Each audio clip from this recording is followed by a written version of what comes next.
মক্কায় তৎকালীন সময়ে আল্লাহর রসুল সাল্লাল্লাহু আলাইহি ওয়াসাল্লাম দেখলেন আবু জাহেল, উতবা, শাইবা, মুগীরা, সগীরা যত যত প্রকার ইসলাম বিদ্বেষী আছে সবাই রসুলের বিপক্ষে গিয়ে রসুলকে পাগল পর্যন্ত বানাইছে। কথা বলেন ঠিক কিনা? আমার রসুলকে পাগল বানান কি বানান নাই? বানাইছে কিনা? আবু জাহেল রসুলকে পাগল বানাইছে, উতবা রসুলকে পাগল বানাইছে, শাইবা রসুলকে পাগল বানাইছে।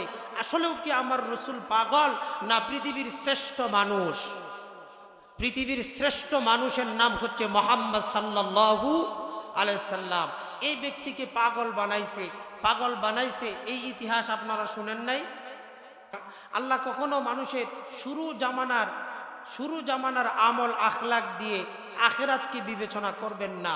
তার শেষ জিন্দিগি, আখের জিন্দিগি, শেষ জামানা, মৃত্যুর আখের জামানা কেমন সুন্দর ছিল, এই সৌন্দর্যতাটা দেখেই আল্লাহ তার মর্যাদা আর সম্মান নির্ধারণ করবেন।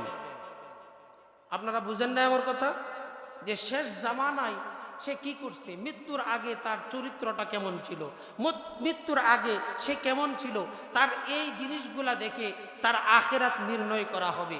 যদি তাই না হতো তাহলে হযরত আবু বকর সিদ্দিক রাদিয়াল্লাহু তাআলা আনহু, হযরত উমর ফারুক যিনি রসুলের কল্যাণে আসার জন্য তলোয়ার নিয়ে দৌড়িয়েছেন। কথা বলেন ঠিক কিনা? যদি ওই হিসাব করতে যান তাহলে তো পৃথিবীর সব থেকে ঘৃণিত মানুষের নাম হচ্ছে হযরত উমর। কথা কোন ঠিক কিনা?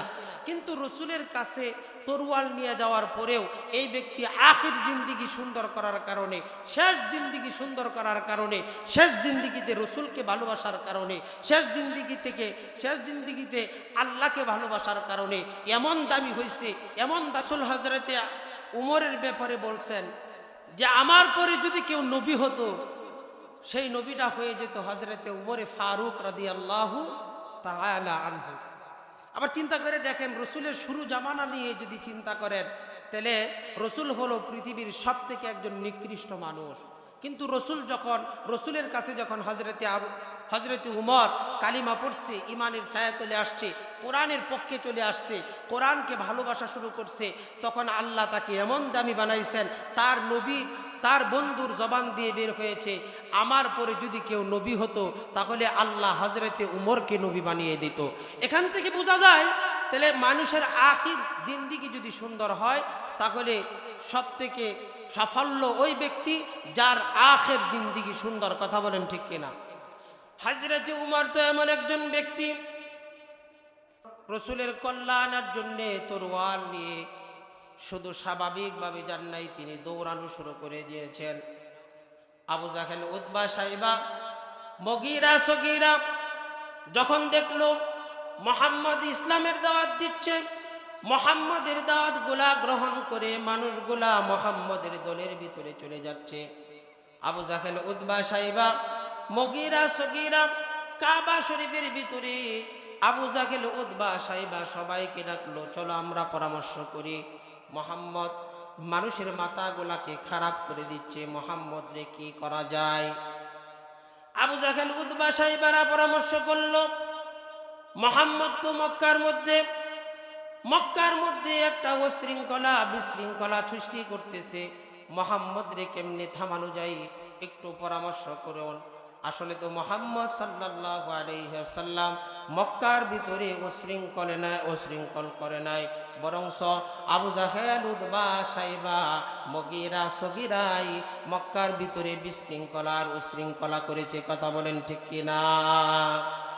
আমাদের দেশেও দেখবেন, কিছুদিন আগে দেখেন নাই একদল ব্যক্তিগুলা আলেমদেরকে একটা অপবাদ দিত, ঠেক লাগিয়ে দিত, বলতো আলেমরা দেশের ভিতরে বিশৃঙ্খলা সৃষ্টি করতেছে, এজন্য আলেমদেরকে নির্যাতনের শিকার করে এমন আলেম আছে জেলখানার ভিতরে তাকে শাহাদাত বরণ করতে হয়েছে।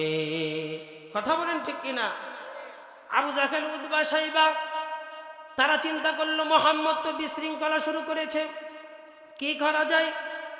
আবু জাহেল এবার ঘোষণা করে দিল, যদি কেউ মুহাম্মদ সাল্লাল্লাহু আলাইহি সাল্লামের কল্লাটাকে এনে দিতে পারে তাকে আমি 100 উট বা 100 দুম্বা তার জন্য আমি হাদিয়া হিসাবে রেখে দিলাম। মক্কার একজন যুবক দাঁড়ায় নাই, সবাই মাথা নিচের দিকে তাকিয়ে বসে আছে, কারণ মুহাম্মদ সাল্লাল্লাহু আলাইহি সাল্লামের মতো ভালো মানুষ মক্কার মধ্যে আর একটাও নাই। এই খবর হযরতে উমর শুনলেন। উমর শুনে হযরতে উমর আবু জাহেলের দিকে রওনা হয়ে গেলেন। হযরতে উমর যখন আবু জাহেলের দিকে গেলেন, আবু জাহেলকে গিয়ে বলছেন, আবু জাহেল, তুমি যে একটু আগে ঘোষণা দিয়েছো, ঘোষণার মধ্যে তুমি কি অটল আছো কিনা? হযরতে উমরের কথা শুনে আবু জাহেল বলছে, হ্যাঁ হ্যাঁ আমি অটল আছি। আবু জাহেলকে ডাক দেয়া বলছে, তাহলে তুমি বসে থাকো, আমি এখনই রওনা করে দিলাম। মোহাম্মদ, তুমি বসো, আমি তার কল্লা নিয়ে তোমার কাছে এসে জমা দিব, আর তুমি আমারে 100 উট দিয়া দিবা। হযরতে উমর এবার রওনা করে দিলেন। কিছু দূর যাওয়ার পরে একজন সাহাবীর সঙ্গে দেখা। হযরতে উমরকে ডাক দেয়া বললেন, উমর, রাগান্বিত অবস্থায় কোন দিকে যাইতেছ? হযরতে উমর বলে, মুহাম্মদ তো মক্কার ভিতরে বিশৃঙ্খলা করতেছে, এই জন্য মুহাম্মদের কল্লাটাকে দিয়ে খণ্ডিত করার জন্য তলোয়ার নিয়ে তার দিকে যাইতেছি, যেন মুহাম্মদ নামে আর কোনো ব্যক্তি এই মক্কার ভিতরে আর না থাকে। সাহাবী ডাক দেয়া বলে, হযরত উমর, কোন দিকে যাও তুমি? মুহাম্মদের কল্লা আনার দরকার নাই, তুমি খোঁজ খবর নিয়ে দেখো তোমার বোন ফাতেমা এবং তোমার বোন জামাই দুইজন সেই মুহাম্মদের কাছে কালিমা পড়ে মুসলমান হয়ে গেছে। হযরতে উমরের মাথাটা গরম হয়ে গেছে। হযরতে উমর আর মুহাম্মদের দিকে দৌড়ায় নাই, নিজের বাড়ির দিকে রওনা করে দিয়েছে। মুহাম্মদ সাল্লাল্লাহু আলাইহি সাল্লামের দিকে যায় নাই, সে তার বোনের বাড়ির দিকে রওনা করে দিয়েছে। বোনের বাড়ির দিকে রওনা করে দেওয়ার পরে বোনের বাড়িতে এবার তাকে ডাক দেওয়া হয়েছে। হযরতে উমর এবার যখন তার বোনকে ডাক দিয়েছে, দরজা খুলেছে, তার বোন জামাই বের হয়েছে, প্রহর করেছে, মাটিতে লুটিয়ে পড়েছে তার বোন জামাই। হযরতে উমরের বোনও জামাইকে বাঁচানোর জন্যে হযরতে উমরের সামনে এসে গেলেন। হযরত উমর তার বোনকেও প্রহর করেছে, আঘাত করেছে, হযরতে উমরের বোনও মাটিতে লুটিয়ে পড়েছে। এক পর্যায়ে হযরতে উমরের বোন ডাক দেয়া বলে, ওগো ভাইজান, আপনি যেই খাত্তাবের বেটা, আমিও সেই খাত্তাবের বেটি। আপনি যেমন এক কথার মানুষ, আপনি যেমন এক কথার মানুষ, আপনি যেমন আপনার যেই কথা বলে ফেলেন এই কথা আর ঘুরিয়ে নেন না, আমিও তো সেই খাত্তাবের বেটি। মনে রাখবেন, আমি যেই মুহাম্মদের কালিমা পড়েছি, আমার জিন্দেগি চলে যেতে পারে, কিন্তু আমি সেই মুহাম্মদের কালিমা ছাড়তে পারবো না। হযরতে উমর এবার প্রহরের পর প্রহর করা শুরু করলেন। লম্বা কাহিনী আমি বলবো না।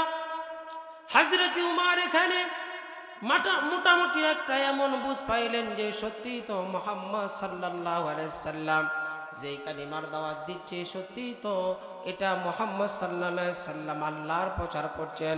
সেখানে বোন এবং ভগ্নিপতিকে নিয়ে মুহাম্মদ সাল্লাল্লাহু আলাইহি সাল্লামের সামনে হযরতে উমর হাজির হয়ে গেলেন।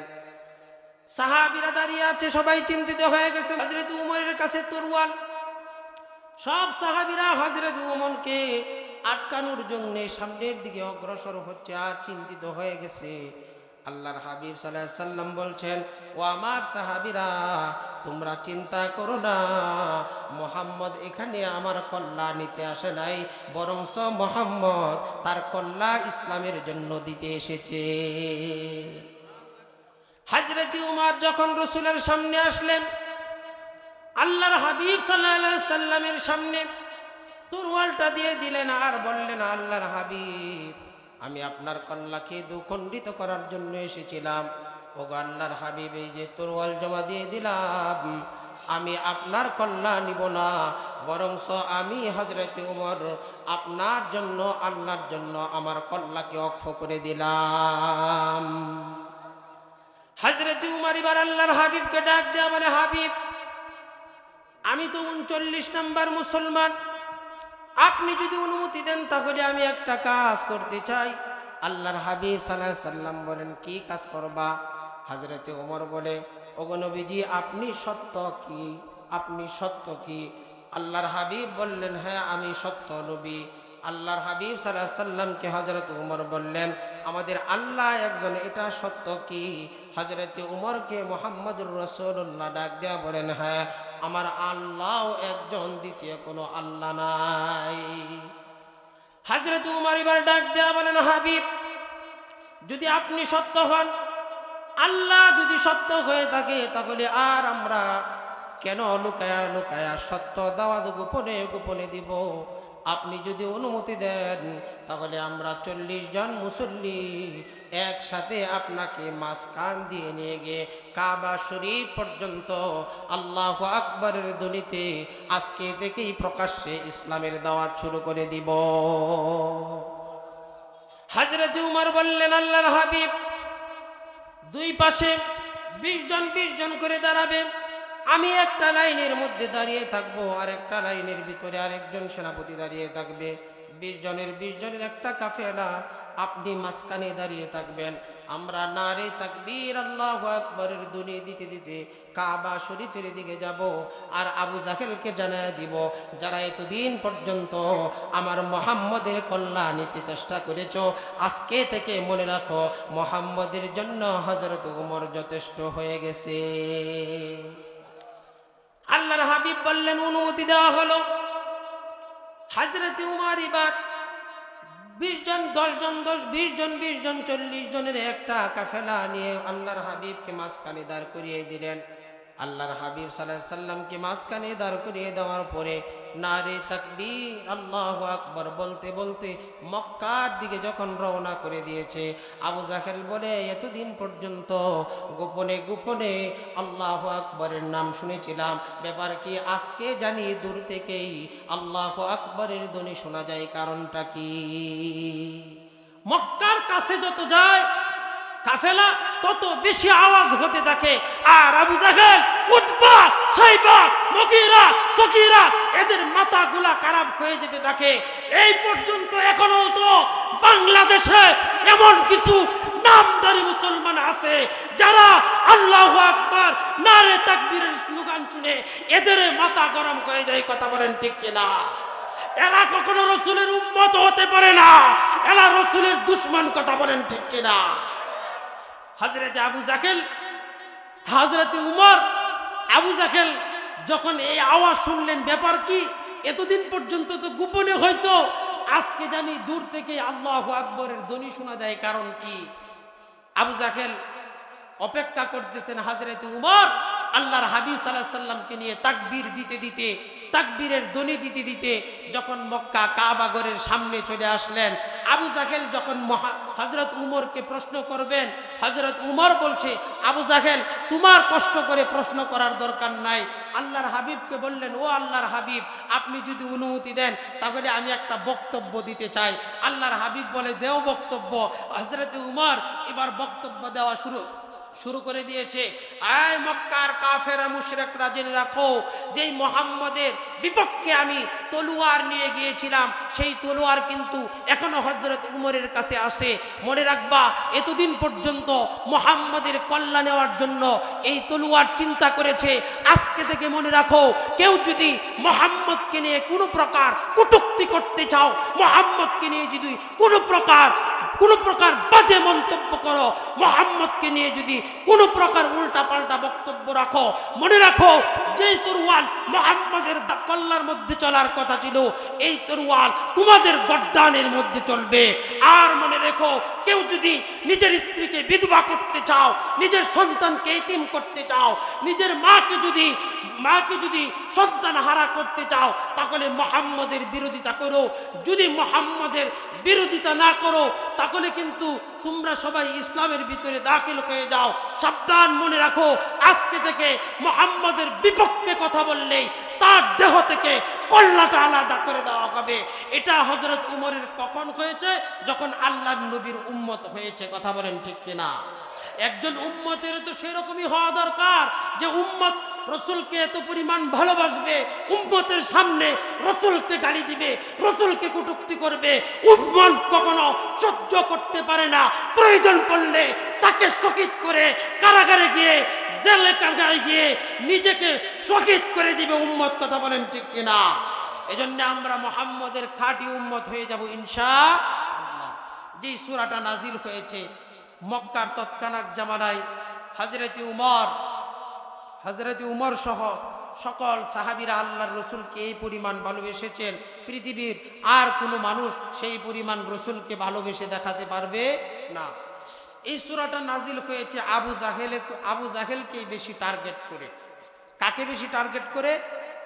আবু জাহেলকে বেশি টার্গেট করে। আবু জাহেল কি করতো জানেন? আবু জাহেল কোনো এতিম, অসহায়, মিসকিন তাদের কাছে বেশি যেতেন। তাদের কাছে বেশি যেয়ে আবু জাহেল তাদের সম্পদ আত্মসাৎ করে নিতেন, নিজের নামে করে নিতেন। এক সময় তাদের সম্পদগুলা দিতে অস্বীকার করত। এজন্য আল্লাহ এই সূরা নাজিল করেছেন। একবার দুই ভাইয়ের বাবা অসুস্থ হয়ে গেছে। আবু জাহেল কি করলেন? তার ভিতরে একটা স্বভাব ভালো ছিল, কেউ যদি অসুস্থ হয়ে যেত আবু জাহেল তাকে দেখতে যাইত। আবু জাহেল দেখতে গিয়ে বলছে, ভাই তুমি তো এই দুনিয়াতে আর বাঁচবা না, তুমি মরার পরে এই সন্তানগুলাকে দেখার দায়িত্ব কার? কে দেখবে? দেখভাল কে করবে? তোমার বাচ্চাগুলা তো ছোট, তোমার বাচ্চাগুলা তো সম্পদগুলাকে খেয়াল রাখতে পারবে না, কি করা যায়? আবু জাহেল যখন এই কথা বলতো তখন ওই যে মুমূর্ষ ব্যক্তিটা বলতো, আহারে নেতা আমাকে বলতেছে আমার সম্পদ কে দেখবে, সুতরাং নেতা আমাকে ভালোবাসে। তখন এই মুমূর্ষ ব্যক্তিগুলা আবু জাহেলকে ডাক দেয়া বলতো, আবু জাহেল আপনির মতো বড় নেতা, আপনি যদি আমার সম্পদগুলার জিম্মাদারি নিয়ে নেন আর আমার সন্তানগুলার জিম্মাদারি নিয়ে নেন তাহলে আমার জন্য খুব ভালো হতো। আবু জাহেল বলতো, আমি তো এটা নিতেই চাই, তুমি যদি বলো তাহলে আমি এই জিম্মাদারিগুলা নিতে চাই। হযরত আল্লাহর রাসূল সাল্লাল্লাহু আলাইহি ওয়াসাল্লাম রসুল এতিমদেরকে বেশি ভালোবাসতেন। এই জন্য আমি এই কথাটা কিন্তু আজকে এনেছি। আবু জাহেল যখন এই কথা বলতেন তখন আবু জাহেল বলতেন যে এক কাজ করো, তুমি তোমার এই সম্পদগুলো যে আমি দেখভাল করব, আমি যে তোমার সন্তানগুলাকে দেখভাল করব, এটার জন্য তুমি এটা আমার কাছে বলে লাভ নাই। তুমি এক কাজ করো, ঘর থেকে বের হও, বের হয়ে তোমার এলাকার মানুষ যারা আছে তাদের সামনে তাকায়া বলো, তাদের সামনে তুমি সাক্ষী রাইখা বলো যে আমার মৃত্যুর পরে এই সম্পদগুলা দেখভাল করবে আবু জাহেল। কত বড় বাটপার শুনছেন নি? আমাদের দেশেও কিছু নেতা এই দেশে এমন এখনো আছে যারা দেখবেন অসুস্থ হয়ে গেলে গরিব অসহায় মানুষগুলা তখন তাদের বাড়িতে গিয়া কয়, ওরে ভাই তোমার মৃত্যুর পরে কি হবে? তখন এই নেতার কাছে ওই আবু জাহেলের মতো সব সম্পদ দিয়া দেয়। তারপরে দেখা যায় সন্তানগুলা যখন বড় হয় এই সম্পদ যখন চায় তখন দিতে অস্বীকার করে, প্রয়োজন পড়লে তাদেরকে জেলে দিয়া দেয় মিথ্যা আসামি দিয়ে। কথা বলেন ঠিক কিনা? হযরত রাসূল করিম সাল্লাল্লাহু আলাইহি ওয়াসাল্লাম এতিমদেরকে এত ভালোবাসতেন যে ভালোবাসাটা রাসূল বলছেন, যে এরকম একটা হাদিস বলছেন রাসূলুল্লাহ সাল্লাল্লাহু আলাইহি ওয়াসাল্লাম, যে যদি কেউ কোনো ব্যক্তি এতিমকে ভালোবাসে, আমি মুহাম্মদুর রাসূলুল্লাহ সাল্লাল্লাহু আলাইহি ওয়াসাল্লামের সঙ্গে এরকম করে রাসূল হাত দেখায় বলছেন যে আমি আর এতিমকে ভালোবাসনেওয়ালা ব্যক্তি এরকম জান্নাতের পাশাপাশি থাকবো। সুবহানাল্লাহ। আবু জাহেল এরকম করে যখন বলছেন, লোকটা গিয়ে বাহিরে বলছে, ভাই আজকে থেকে আমার সম্পদের মালিক আমি আবু জাহেলকে বানায় দিয়েছি। আবু জাহেল আমার সম্পদ আজকে থেকে দেখবে। আমার মৃত্যুর পরে আমার ছেলে সন্তান সহ সবাইকে আবু জাহেলের হাতে তুলে দিলাম। এই লোকটা যখন মারা যায় আবু জাহেল তার বাড়িতে উপস্থিত হয়ে যায়। আবু জাহেল বাড়িতে উপস্থিত হয়ে যাওয়ার পরে আবু জাহেল লোকদেরকে ডাক দেয়া বলে, লোকেরা আমার শুনে রাখো, এই লোকটা যখন মারা যাওয়ার আগ মুহূর্তে তার সম্পদগুলো আমার কাছে দিয়ে গিয়েছিল, তার সম্পদের জিম্মাদারি আমার কাছে দিয়ে গিয়েছিল। আজকে থেকে এই সম্পদ আর সন্তানগুলাকে দেখভাল করব আমি। আবু জাহেল এবার দেখভাল করা শুরু করলো। সন্তানগুলা যখন আস্তে আস্তে বড় হওয়া শুরু হয়ে গেল, সন্তানগুলা যখন নিজের বুঝতে পারলো, তখন আবু জাহেলের কাছে গিয়ে বলল, হাবিব সাল্লাল্লাহু আলাইহি সাল্লামের কাছে গিয়ে বললেন, আল্লাহর হাবিব আবু জাহেল আমাদেরকে আমাদের সম্পদগুলা লুণ্ঠন করে নিয়ে তার রাগ প্রাসাদ থেকে আমাদেরকে বের করে দিয়েছে। মুহাম্মাদুর রাসূলুল্লাহ, আপনি আমাদের এই সম্পদগুলাকে একটু উদ্ধার করে দেন। আবু জাহেলের কাছে যাওয়ার জন্য যখন প্রস্তুতি গ্রহণ করে ফেললো, আল্লাহর হাবিব সাল্লাল্লাহু আলাইহি সাল্লাম দুইজন সন্তানকে নিয়ে দুই দিকে দুইজন সন্তান নিয়ে আল্লাহর হাবিব সাল্লাল্লাহু আলাইহি সাল্লাম আবু জাহেলের কাছে চলে আসলেন। আবু জাহেলের কাছে যখন চলে আসলেন, আবু জাহেলকে বলতেছে, আবু জাহেল, ও আমার চাচা, এই যে ছেলেগুলা আছে এদেরকে আপনি চিনেন? কহা চিনি। এদের সম্পদ আপনার কাছে আছে? আমি সংক্ষেপ করে দিচ্ছি আমার বড় ভাই, আমি আজকে আসলে এখানে ওয়াজ করার মতো কোনো মন মানসিকতাই নাই। কেন নাই জানেন? কারণ আপনারা সবাই জানেন আমি তাবলিগ প্রিয় মানুষ। আমি যে এখানে যতদিন ছিলাম তাবলিগের অনেক কাজ করেছি। আপনারা সবাই জানেন এই সিংপুরে যারা, আমি অল্প দিন ছিলাম কিন্তু আলহামদুলিল্লাহ আমি তাবলিগ প্রিয় মানুষ। এই বক্তাদের মতো এত ওয়াজও করতে পারি না, কোনো রকম কথাবার্তা কই, এটাই মানুষের দাওয়াত টাওয়াত দেয় আর কি। তা আমি আজকে আসছি কোন জায়গার থেকে? টঙ্গীর ইস্তেমার থেকে। কোন জায়গা থেকে আসছি? আগে 3 দিন চলে গেছে, আমি সেখানেই ছিলাম। এখন 3 দিন চলতেছে, সেখানেই ছিলাম। সেখান থেকে আবার ওয়াজেও যাই মাঝে মাঝে। এইরকম ভাঙ্গা ভাঙ্গা কথা কই, চেহারা পুরা নষ্ট হয়ে গেছে। যে তাবলিগে একটু সময় দিতে হয়। আমি তেমন বক্তাও না যে বিরাট সুরালু দিয়ে ওয়াজ করবো। তাবলিগের কথা বলার কারণে বিভিন্ন জায়গায় আমারে কথা বলার সুযোগ পায় আর কি। তো আমি যেই কথা বলতেছিলাম ভাইয়ারা আমার, আমি আপনাদের এখানে ছিলাম যেহেতু এই জন্যে তারা আমাকে দাওয়াত দিছে। আমি আসছি আপনাদের কাছ থেকে দোয়া নেওয়ার জন্য এবং বিদায় নেওয়ার জন্য। কারণ আমি যখন বিদায় নিয়েছিলাম তখন সময় পাই নাই, বিদায় নেওয়ার মতো কোনো সুযোগ পাই নাই। তো আজকে বিদায় নিতে আসছি এবং সাক্ষাৎ করতে আসছি, দোয়া চাইতে আসছি। সম্মানিত উপস্থিতি, আমি যেই কথা বলছিলাম, আবু জাহেল এই সম্পদগুলা এই বাচ্চাদেরকে ফেরত দিয়েছে। এক পর্যায়ে রসুল যখন এসে চাইলেন, আবু জাহেল সম্পদগুলা ফেরত দিয়েছে। আবু জাহেলের চেলাফেরা যারা আছে তারা আবু জাহেলকে ডাক দিয়া বলতেছে, আবু জাহেল, মুহাম্মদ আসছে আর আপনি সাথে সাথে এই সম্পদগুলা দিয়ে দিলেন, কারণ কি? আবু জাহেল বলে, এই আমার চামচারা, তোরা মুহাম্মদ সাল্লাল্লাহু আলাইহি সাল্লাম রে দেখছস, সাথে কি আরো কোনো কিছু দেখছস? কহা দেখছি 2টা বাচ্চা মুহাম্মদ সাল্লাল্লাহু আলাইহি সাল্লামের 2 পাশে দাঁড়িয়ে আছে, আমরা তো এই বাচ্চাগুলাকেই দেখছি। কই তোরা তো বাচ্চা দেখছস, আর আমি দেখছি 2টা বাঘ আমার দিকে তাকিয়ে আছে। আবু জাহেল আমাকে বলছে, আবু জাহেল অস্বীকার করিস না, না করিস না, তুই না করতে দেরি হবে, তোরে গিলে খেয়ে ফেলতে দেরি হবে না। আরে তুই জানোস নি তোরা, আমি সেই ভাগের ভয়ে মুহাম্মদ রে বলছি আমার কাছে সম্পদ আছে, এই সম্পদ এই যে নিয়ে নাও, আমি এই ভয়ে দিয়া দিছি। ও মুসলমানেরা, আমাদের দেশেও কিছু নেতা আছে, এই নেতাগুলার কিছু সেলাফেলা আছে, এই সেলাফেলাদের কারণে নেতাদের বদনাম হয়। নেতারা ভালো কাজ করতে চায়, সেলাফেলারা কয়, উস্তাদ আপনি ভালো কাজ করবেন কেন? আপনি বলেন এরে আমরা হুতায় ফেলমু, আপনি বলে দেখেন এরে দেশ থেকে তাড়িয়ে দিব। এই সমস্ত কিছু নেতার কারণে দেখেন না আজকে দেশের ভিতরে কি একটা অধপতন হয়ে গেছে। একটাই কারণ যে পিচ্চি নেতাদের কথা শুনেছে।